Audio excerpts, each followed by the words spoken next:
Scott is with Fluidity Tech, and they make accessories for DJI drones. Some of you are probably familiar with them.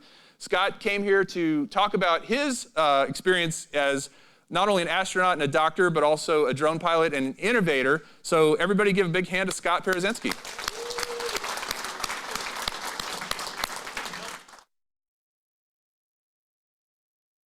To do a lottery because that didn't work out so well. But hey, I'm really thrilled to be here. Okay, yeah, absolutely.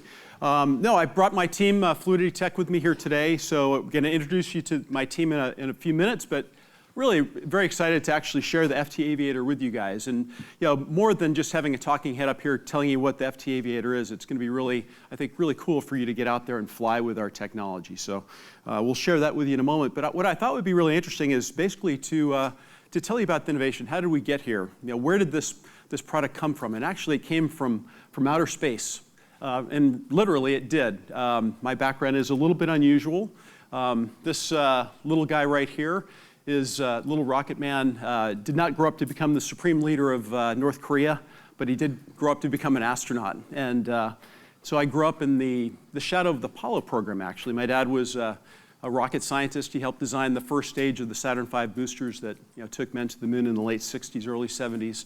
So I had model rockets and posters on the wall, and we didn't have drones back then, so I built rockets, and I lost a lot of rockets back in those days. But I was always kind of a tech early adopter my entire life. I've been an inventor my entire life, and so that kind of foreshadows what is to come here when we introduce the FT Aviator. But what I really wanted to do, I grew up watching the Apollo lunar landings, and I wanted to be this guy. I wanted to be the first to rappel down into the Valles Marineris and climb Olympus Mons, the tallest mountain in the solar system. Didn't quite work out that way for me, but I did have a really cool career. I got a chance to fly in space on 5 space shuttle missions, and I'll allude to those just in a moment. But I've also been to some other really cool places on and off our planet. So in addition to being in space on 5 shuttle missions, I've done some really epic spacewalks. And if we have a chance outside when we do the test flights, we can talk a little bit about some of those other missions. But some really cool spacewalks and traveling with really interesting people. But I've also been to the top of our planet, the summit of Mount Everest. I've been adjacent a lava lake in Nicaragua called Masaya Volcano, the youngest lava lake in the world, on a scientific expedition.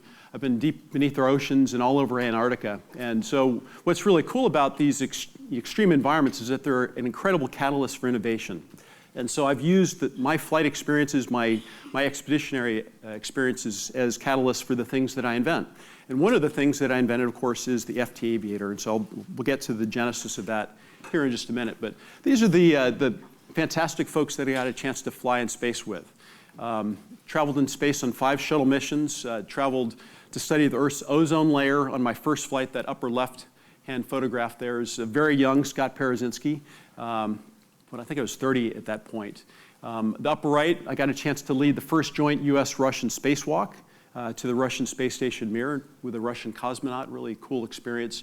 And then on the lower left, I'm sorry, the lower right, that's STS-95. I got a chance to fly with my boyhood hero, John Glenn. And that was awesome. It's like getting a chance to play basketball with Michael Jordan, or baseball with Babe Ruth, or do astrophysics with Albert Einstein, to be in the game with the legend of legends. And so I was selected to that flight basically to be his personal physician. And so imagine if something happened to John Glenn, I might as well not come back home. It was pretty serious responsibility, but he was in incredible shape at age 77. He did fantastic. We drew gallons of his blood, and he advanced our science. So it was really a great flight. And then the lower left, got a chance to assemble the International Space Station. We installed the new robotic arm, the Canadarm2, to the International Space Station with a Canadian astronaut, Chris Hadfield. Did a couple of spacewalks there. But the most epic experience of my life, actually, was the flight in the center there. That's STS-120. And we installed a new interconnecting module to the International Space Station called Harmony, and then relocated a large solar array truss from the top of the station and plugged it in and out at the very tip. And then tried to unfurl these solar panels, but one of them got stuck, and so we had to do an emergency repair. And it was I tell you, the most terrifying day in my life, but also the most rewarding. We were able to install several repairs across the breadth of this solar panel and then allow it to be unfurled. And so it was really sort of an Apollo 13 kind of a experience. It's like we weren't able to actually go to Home Depot and get a solar array repair kit. We had to build the repairs to the things we had on board. So it worked out really well. One of the things that I love about NASA is its capacity to take things that are seemingly impossible and come up with brilliant solutions to fix it. But coming back down to earth and kind of talking about fluidity technology now, that's the reason we're here. Where did this innovation come from? Well, I've been gifted with this opportunity to work in really unimaginable kinds of environments. So I've been able to fly and literally live in weightlessness. And so imagine yourself being aboard the International Space Station. You're in the center of a module. You just let go. You're floating there. There's nothing happening to you. Unlike an airplane, you've got to have wings and lift and thrust to kind of generate your velocity vector. But in space, you can actually get perfectly still in weightlessness and reorient yourself, change your inertia, and like an Olympic diver or gymnast, and reorient yourself in unique ways. So you really get this amazing perspective of mobility through a three-dimensional space. It's not just the XYZ, but it's the pitch, yaw, and roll that we have incredibly precise control over. And I really started to think about my aviation experiences and working with robotic arm systems and virtual and augmented reality systems that we trained in. How can we rethink the way that we move through these challenging environments? The things that we've grown accustomed to, and in fact, I know that we have a lot of incredibly skilled pilots here who've grown up flying with twin sticks. Drone racing is just an amazing concept to me, the way that people can fly these incredibly complex courses, just with a twitch of the hand. That's an amazing learned skill. It's a perishable skill. You've got to do it all the time because it's not intuitive, but you're able to do remarkable things with these tools. But is there a better way? Is there a way in which we can completely rethink mobility through space? And so there's a reason why high-performance jet aircraft, spacecraft, robotic systems in space are with a single hand. And I understand this as a physician as well. It's based on our physiology. We have more innervation to our hand than any place in our body almost, and especially our thumb relative to our hand and our hand relative to our wrist. So our neuroanatomy, the way that we control our extremities is very precise, and it's very well understood from the wiring perspective, if you will. Conversely, flying with two hands, it's something that we can teach ourselves to do, but there are course corrections. You may have heard the term pilot-induced oscillation. You're kind of hunting to find the perfect trajectory to get that perfect arc, the coordinated turn. And so if you can figure out a way in a single hand to have one reference frame, you can probably find a much more efficient, exacting way to fly. And that's what I think we've done with the FT Aviator that I'll show you in a minute. So where does all this come from? Well, actually, it harkens back to the very early space program. So back in the early days of Mercury, these were single-seater spacecraft. This is John Glenn's Friendship 7 spacecraft back in the early 60s. Basically, they were wearing their spacecraft. They were tiny little, spam in a can almost sort of spacecraft. And they were really concerned if they were to lose cabin pressurization on the Mercury capsule, that they would blow up like the Stay Puft Marshmallow Man, and they wouldn't be able to use their feet the way that we pilots like to control the yaw of our aircraft. So if you really were to inflate your spacecraft, how are you going to control your spacecraft? They invented rotational hand controller way back in the day. And of course, all of you guys have seen RHCs. In fact, you probably have a Logitech gaming controller in front of your computer at home. But advance several decades and a lot of thought, we've actually put this on steroids and come up with FT Aviator. And it's an incredible capability for controlling a lot of different environments, from drone flight to even surgical robotics. So we're seeing a lot of possibility for electric manned aerial vehicles, for computer gaming, virtual and augmented reality, industrial cranes, and there's a lot of interest in many different industries for our technology. So if you think about it, we've had so much technological advance in the last several decades, following Moore's law. look at all the cool things that we take for granted in our society now, from drones to ROVs to surgical robotics and virtual reality. But the ways in which we interact with those worlds in the three-dimensional sense is really pitted back in the 1930s. The very first radio-controlled aircraft were back in the late 1930s, and they used things that sort of look like what we're still using today. Levers to control the different aero surfaces or the thrust vector on our aircraft. So it really begs, well, why is that? Well, we've grown accustomed to it. We've learned how to do it. But is there a better way? And I'm going to suggest to you that yes, there is. So in 2016, actually, I invented the core technology for Fluidity. And I wasn't really thinking about drones at the time, quite honestly. I was an early drone adopter. My first drone was a Phantom 2, and I put it all together. And I had the toy drones crashing in the living room, like probably many of you did as well. But I wasn't thinking about drones when I invented the FT Aviator. I was thinking basically about how can we revolutionize surgical robotics. Has anyone ever seen a Da Vinci surgical robot? You know what they're about? They're this incredible, it's sort of like a wraparound theater. You put your fingers in these different finger loops. You take off your shoes. If you're the surgeon, you're seated about 10 or 15 feet away from your patient. And you've got your feet on these, like pedals from a piano, if you will. And you're trying to do really exacting stuff inside the human body. And it's incredibly non-intuitive. However, if you're really skilled, if you do these procedures all the time, you can get really good at it. You can have great outcomes. But what they're finding is that surgeons that don't do these procedures all the time have kind of lousy outcomes.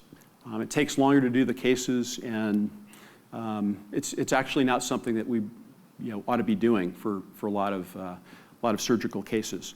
But there's a lot of power to it as well. So if we could really perfect surgical robotics, we could have a surgeon here in Austin doing brain surgery in sub-Saharan Africa, if we had the right interfaces. And so that's the genesis of our technology. And one day, I think, what we've developed is actually going to be at the helm of doing those kinds of cases. But as you guys are probably aware, it takes tens, if not hundreds of millions of dollars to get through the regulatory process to do something inside a human body. Drones are growing like gangbusters. It's a very exciting field. And the regulatory environment is a lot easier. So that's why we made the business decision to go into the drone marketplace. So we have a lot of potential across a bunch of verticals. We've got really disruptive technology with lots of patents to go along with it. And we've won a lot of awards, and we'll brag about that here in just a little bit. But we've got some wonderful market traction, a lot of great satisfaction from our early customers, and growing brand recognition. So my team, I wanted to embarrass them. So George, my co-founder, is in the back there. Say hello to George.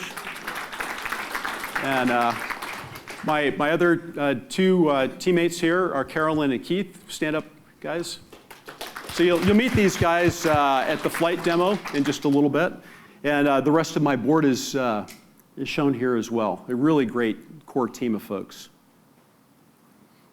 So this is the FT Aviator, and I've got one here, and all of you guys will get a chance to see and play with this here in a little bit. But the basic gist is we think that we can reduce the cognitive workload, the pilot workload, when you're out there flying. So unless you're a really, really experienced pilot, this may be not as intuitive, or especially in a dynamic, unscripted environment.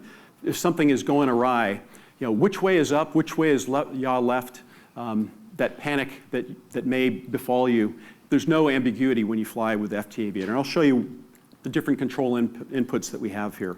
It's also designed to avoid cross-coupling. So if you have a traditional drone controller, oftentimes if you were to push forward with the left stick, you may get a little bit of a left yaw. Your thumb just kind of drifts over a little bit to the left. So you get an unintended motion to one side. Same with the right stick. If you're pushing forward, you may get a little bit of a right drift. This actually gets rid of that threat. We also have some really cool situational awareness cues built into this. So there's actually some indicators here that show you where your azimuth is. Where is my drone in the sky? God forbid you lose sight of your drone. Well, you can actually see, oh, it's over here, and it's pointed in this direction. I can just straighten it out and then pull it back home rather than hitting the panic return to home button. There are also tactile cues in the stick as well. So you always know when you're inputting a command and when you're not. You can actually feel a little reduction in force in the spring force. It kind of centers. So you can be doing a multi-axis maneuver, really complex sweep across the sky. You can feather out one motion and stop in that one axis, but continue the others without having to look down and potentially getting confused.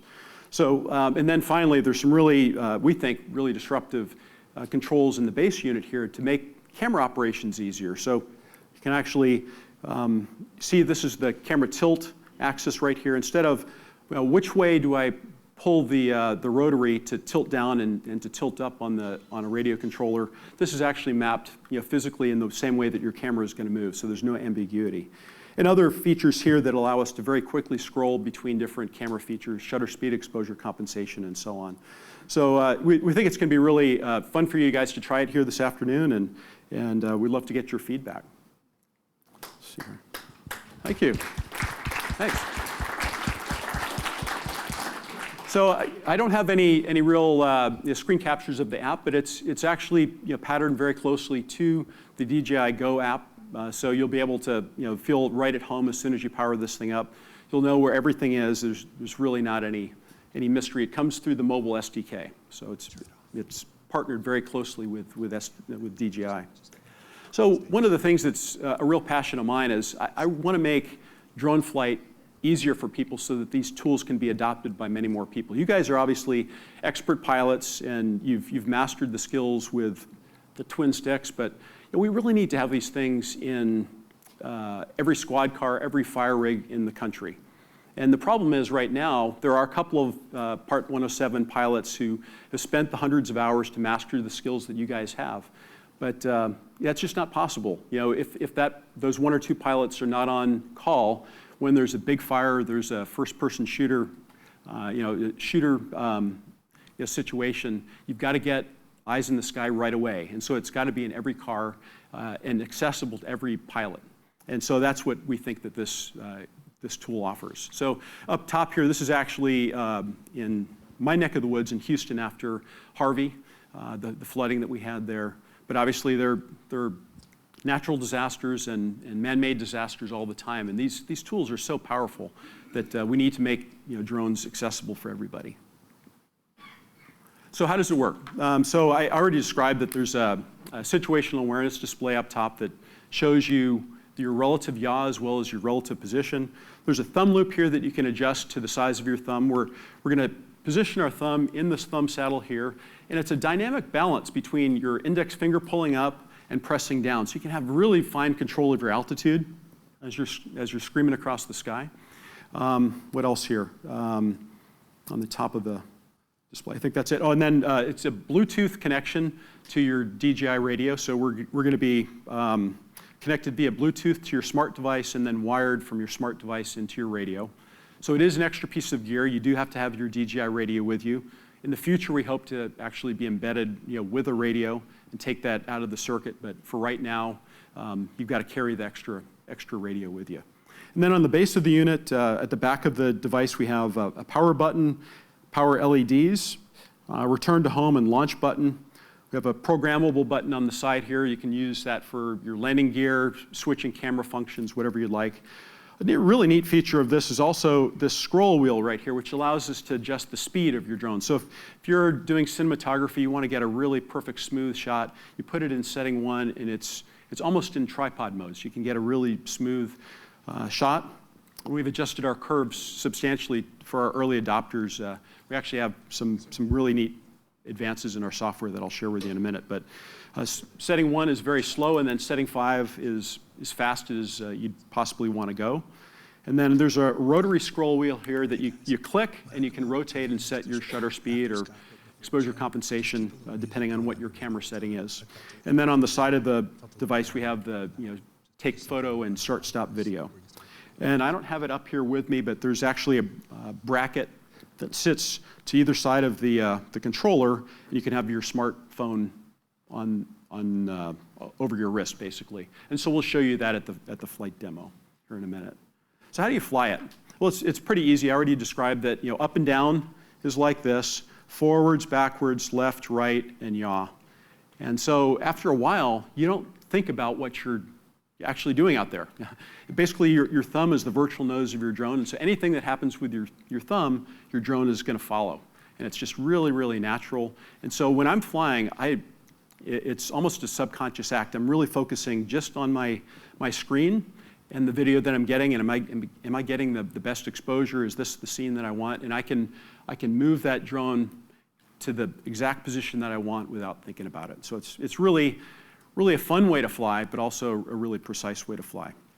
So one of the things that we found by talking to a lot of our early customers and reaching out and doing flight demonstrations is that this is something that's really powerful for a lot of people. We've had George's kids out, 5 and 6 years of age, and within 5 minutes they're out flying a perfect figure 8 or an orbit.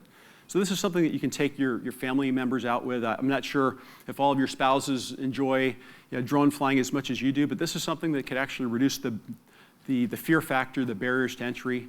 George's wife as well was terrified of touching a $1,500 Mavic drone, but we gave her the FT Aviator, and within a couple of minutes she was out flying a perfect orbit. So this is something that allows you to have more fun with your drones, with your family and friends, but also I think it reduces that fear factor for a lot of other people who otherwise might not be as comfortable picking up the technology that can cost a lot of money. These are serious pieces of gear, and they can do harm if they're not flown well. So we've also found that it's really a great tool for those with physical disabilities. This guy in the lower right, Freddie, who had suffered a massive stroke several years ago, now is flying drones with the FT Aviator. He's got it mounted on his wheelchair base, his motorized wheelchair. He's flying these beautiful trajectories, getting fantastic video, something that would be completely inaccessible to him otherwise. He loves drone flying, and he actually did sort of train himself how to fly with the twin sticks, but it was kind of an iterative thing. He would have to use one control at a time. Now he's able to get out and fly. So those with physical disabilities and others can really get out there and fly as well. And we also think that the FT Aviator has some power for, we call these closet drone pilots, folks that got really excited about flying drones early in the day. They bought maybe a Mavic or a Phantom 4, and they wrapped it around a tree the very first day, and now it sits in a closet. This is something that they might be able to use and get their drone back in the sky. So we're excited to get more drone pilots out there flying. So we've surveyed our first pilots. We call our first 1,000 pilots our pioneer pilots. Gotten a lot of great feedback from them, and in fact, wish list of things they want us to develop in the future. And we've got a lot of great feedback. The kind of consensus is that it's intuitive, it's fun, and really easy to use. We've also made a number of software enhancements since release, and so I think if we were to repeat this survey right now, we'd get much higher scores than this even. But I'd like to read this little quote for you because it really summarizes where I think this is going. This is one of our early adopters. He said, "I like the way you guys are shifting the paradigm, just like the iPhone changed the way we communicate. If done right, the FT Aviator can take us away from classic recreational amateur RC flying to professional pilotage. About time." So I think that kind of sums it up right there. So our company is really committed to continuous improvement and innovation. And so we've been listening to our customers. We've got a lot of great feedback and requests. We've already implemented air data integration so you can track your flights. It's a powerful tool if you're not already aware of this service. But you can track all the flight parameters of your missions, get the geolocation of those missions and so on. And if there's any need for troubleshooting, it's all right there for you. We've added a map toggle feature on our app so that you can actually toggle between full screen video and full screen map with a breadcrumb trail. And we've got a lot of other tweaks to the flight control system and the camera control system too. So we initially probably went out with too fast responsiveness to the inputs in settings 1 and 2. We really dialed those down so that it's almost in glass when you're moving around in settings 1 and 2. So if you want to get that perfect cinematographic kind of look and feel, now we have really stable flight in settings 1 and 2. And you still have the full ability to go full throttle in settings 4 and 5 as required. So we've adjusted the responsiveness curves of our device. And then we've updated to the mobile SDK version 4.11 if that's meaningful to you, but basically just brought everything up to the latest and greatest mobile SDK. As part and parcel of that, some of our early pilots were seeing this error message indicating an EMI error, and that's taking care of that problem. And so what are we going to be doing in the future? Well, we're working on the Mavic 2 Zoom. We'll be working on PAN. Ultimately, we want to be able to integrate Crystal Sky and Epson Moverio and other tools like that. But slowly but surely, we're going to work towards those things. What else have we got here? So one of the things I wanted to really relate to here is that the Aviator is actually designed by an old NASA guy, and it's kind of our mantra, to fail safe. So you're really thinking about redundancies and to fail smart. What does fail safe mean? Fail safe means if something goes awry, hover. Just stay there. Don't do anything, and let's figure out what happened. You've got plenty of time to figure it out. And so we've actually not seen anything that falls out of that kind of situation thus far. There may be some oddball corner case that we've not identified that it wouldn't fail in a safe configuration, but by and large, we think that we've got a really robust system so that if for some reason your app were to freeze up, we've seen this actually in one of our users flying with the tablet, and the tablet locked up, the app on the tablet locked up, and it just hovered there. And so as long as you keep your cool and respond to it, you can actually either reboot the app, potentially you can go over to your DJI app and land safely. There are lots of different responses that you could take, but you have time to respond to anything that might happen. We've also seen that resource utilization can be an issue. So folks, we all have our preferred methods of flying. So some of us like to screen grab and record the video on our iPhones or our tablets. If you're recording GoPro on top of that, and imagine if you're then flying the FT Aviator, and then you've got a dozen apps that are open in the background of your smartphone, that can really chew up the capacity of your smart device. And that can lock up your app entirely, or it can actually cause some erratic behavior that we've seen in a couple of occasions. But what it's doing actually, it's saying, hey, I'm overloaded and I'm braking aggressively. These actions are causing me to kind of take aggressive actions to prevent any kind of collision. So it's trying to do the right thing. The lesson learned is close unnecessary apps in the background, and it's going to fly in a really docile, beautiful way. And so I promised that we had to brag, and so we've got a lot of really cool awards, starting with the CES Innovation Honoree, but also AUVSI, Rotor Drone, Drone Rush, and Digital Trends Emerging Tech. So a lot of really cool awards, and we can't announce it yet, but we've got one really big one that may announce next month. We've got a lot of great reviews and a lot of wonderful media. So let's go fly. At the 11 o'clock break, we'll do a quick demonstration, and then during the lunch break, everybody will get a chance to get hands-on. Thank you very much.